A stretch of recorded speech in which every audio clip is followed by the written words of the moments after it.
Kaixo egunon, ikasleo gaur ikusiko ditugu biderkadura nabarmenak edo laburbidezko formulak.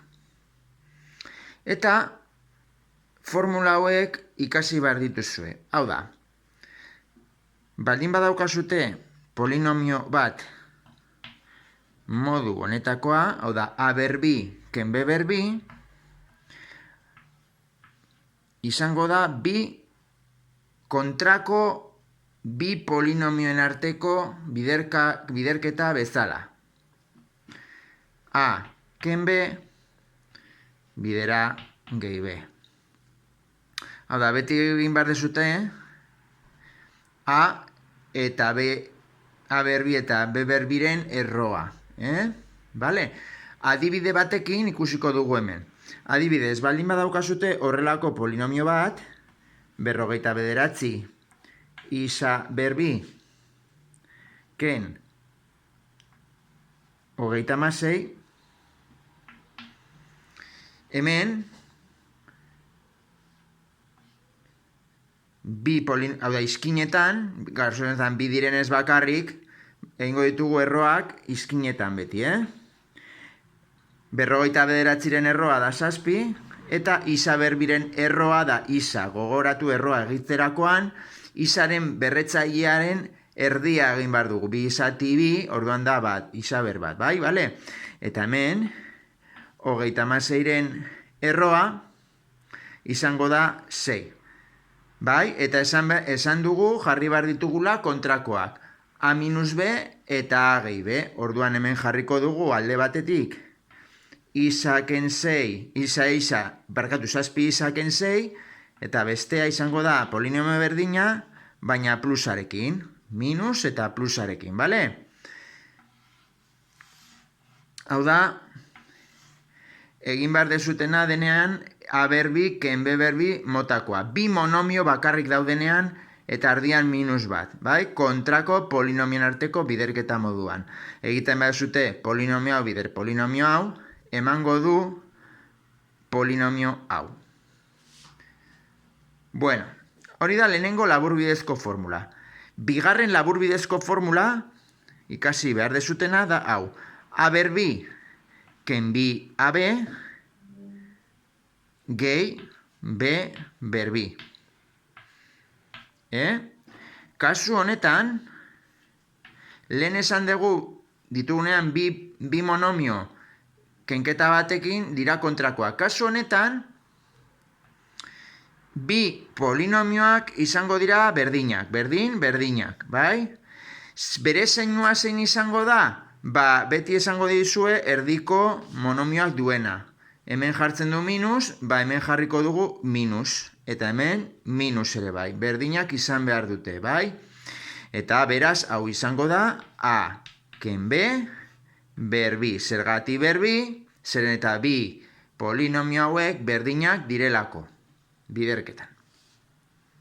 Adibidez, baldin badaukagu horrelako polinomio bat, adibidez.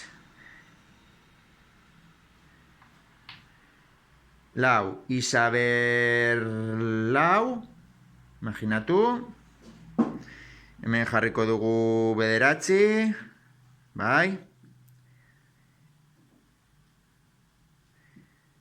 Ken 6 isa barkatu, 12 isa ber bi.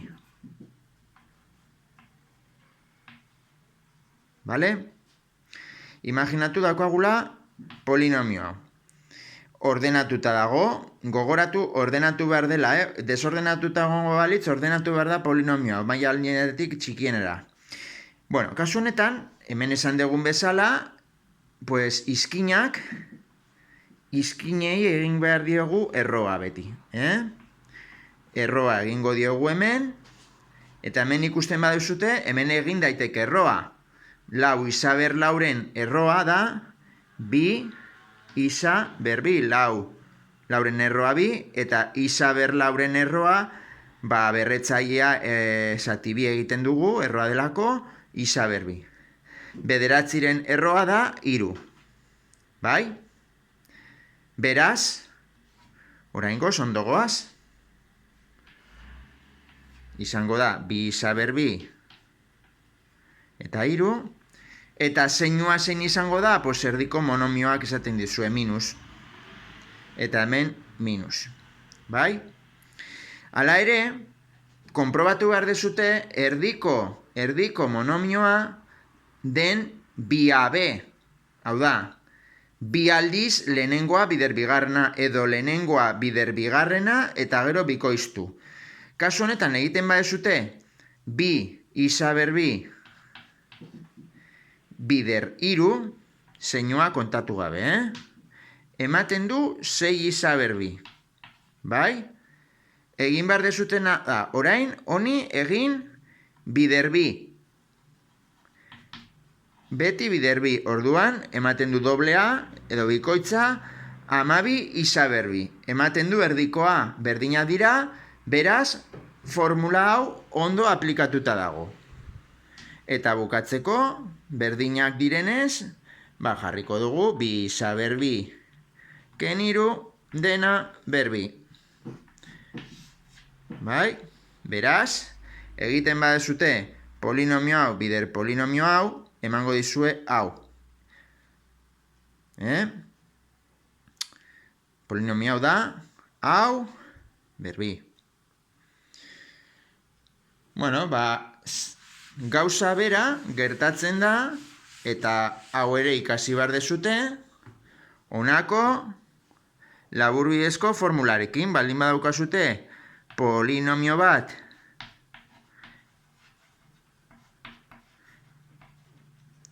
forma honetan, modu berean jokatuko dugu, aurrekoarekin konparatuta, jarriko dugu,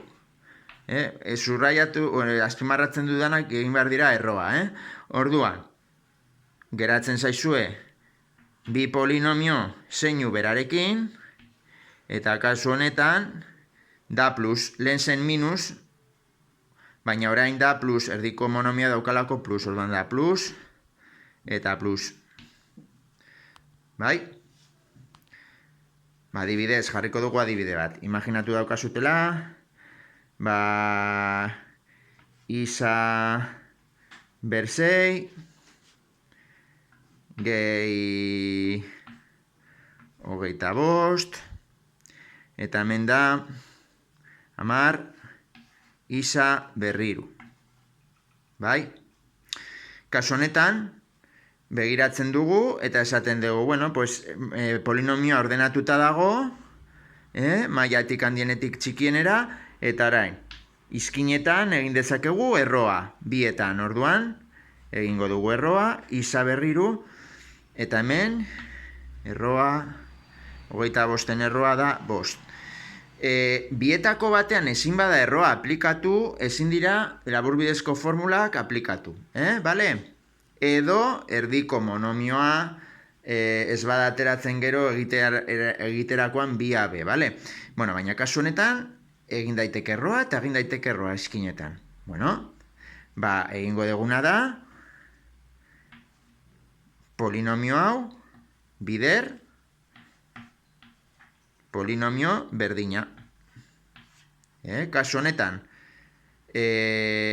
jarriko genuke erdiko monomia denako plus, pues hemen plus, eta 3 osagai direnez, lehen bezala, hemen 3, pues hemen jarriko dugu plus eta plus berdinak.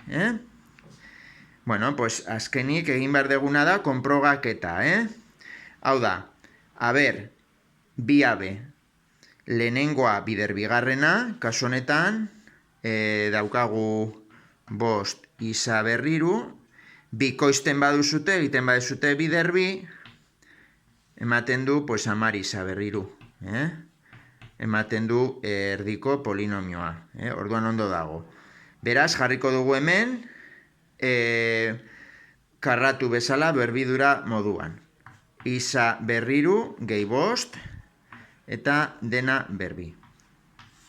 Orduan, baliokidea da esatea hau, edo hau. Bai? Egiten baduzute biderketa hau eta honen artean, emango dizue aurreko polinomioa. Bai, hau da, jakin behar dezutena, biderkadura edo nabarmenak edo laburbidezko formulei buruz.